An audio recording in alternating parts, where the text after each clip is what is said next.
With me now is Bob Bauer. He is a former White House counsel. He was White House counsel under President Obama. He's now a professor and distinguished scholar at the NYU School of Law. Mr. Bauer, welcome to the show. Welcome back to the show. Thank you. All right. I wanted you here to do a few things. There's a White House counsel is not the lawyer for the individual. He is the lawyer for the office of the presidency. Correct. It's something that has been said over and over again. John Dean himself said the minute he thought it was becoming a personal attorney, that's when he started to have second thoughts. How would you handle this incoming as a White House counsel when you have the inaugural committee, you have emoluments clauses, you have this? Because I know a White House counsel tries to build walls. So walk us through this. I'll start by saying I want to impose, and I think it's almost impossible. I think time has proven this will not happen, to impose a certain level of what I call legal hygiene.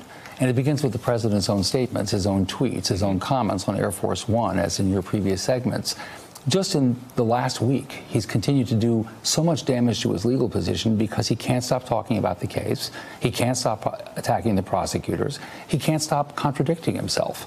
And so he makes his situation more and more damaging. And if you can't get that under control, there's probably nothing else that you can do to protect him. He is, without any doubt, the most horrifying client I can imagine in government service. All right, but what role will the new White House counsel be playing as investigations come in? And how much of that does he farm out to Emmett Flood, who is in has I think a West Wing office, but I guess is more assigned to the personal case? How does that incoming come in? I know you have some familiarity, at least how it worked in the 90s. Certainly. Well, you put your finger right on it. Some of the incoming is appropriately handled by the White House counsel because it would involve questions that are directed to him as President of the United States. Others will have to do solely with his personal legal affairs, and the White House counsel is going to want to keep all of that quite separate. Emmett Flood is in the, if you will, scandal business, but he's a government employee. Right. Rudy Giuliani is in the scandal business, but he is a personal lawyer to the president. As document requests come in, as questions come in, somebody has to act as the coordinator to make sure that the right lawyers within the right sphere are answering those questions. All right, let's take the inauguration committee. Yes. Okay, this is something that has to do perhaps with actions he may have taken as president after the committee. We don't know. Where does that fall? Is that a White House counsel issue, or is that an Emmett Flood, Rudy Giuliani issue? It is likely to be an Emmett Flood and a Rudy Giuliani issue. Right. I think the White House counsel is probably going to wind up, and I don't know this because I don't know how Mr. Cipollone looks at what he's going to do. I understand that. But there's an awful lot that the White House counsel has to do just to represent the office of the president on a day-to-day basis. So the purpose of having a Flood or previously Ty Cobb there is to pick up, if you will, the scandal sector, the heavy investigations, the congressional oversight, and then what can't be handled there and has to be handled personally is handled by the personal lawyers. My view is that what the White House counsel will do in this case is make sure that everybody's operating with their own sphere, but that he will reserve for his own time the traditional duties of the White House counsel as much as he possibly can. All right, but how about the emoluments case? I bring that up because that is in the Constitution, so it's a constitutional challenge, and it does about the rules of the office of the presidency. Yes.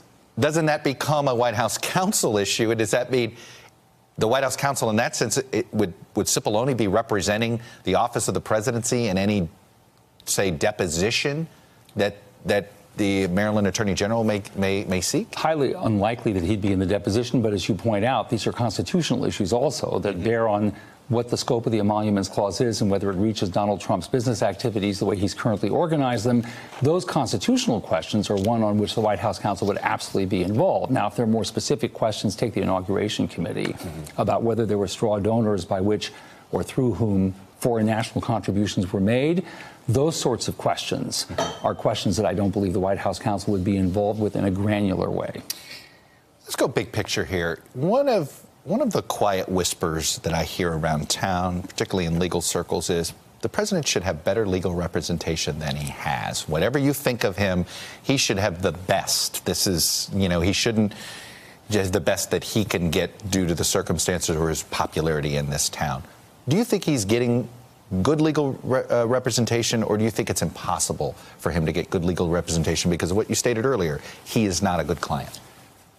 Let me put it to you this way, as diplomatically as I can, because I don't want to call out individual lawyers whose work I'm not intimately familiar with on a day-to-day basis. I don't know what it's like for them to try to do what they want to do for the president. We'll begin with what an impossible client he is. And so in that sense, right away, it'll limit the number of people who will work for him, and it will limit the ability of those who do work for him to work for him successfully. There is no question that I would have picked somebody with a different profile than Rudy Giuliani.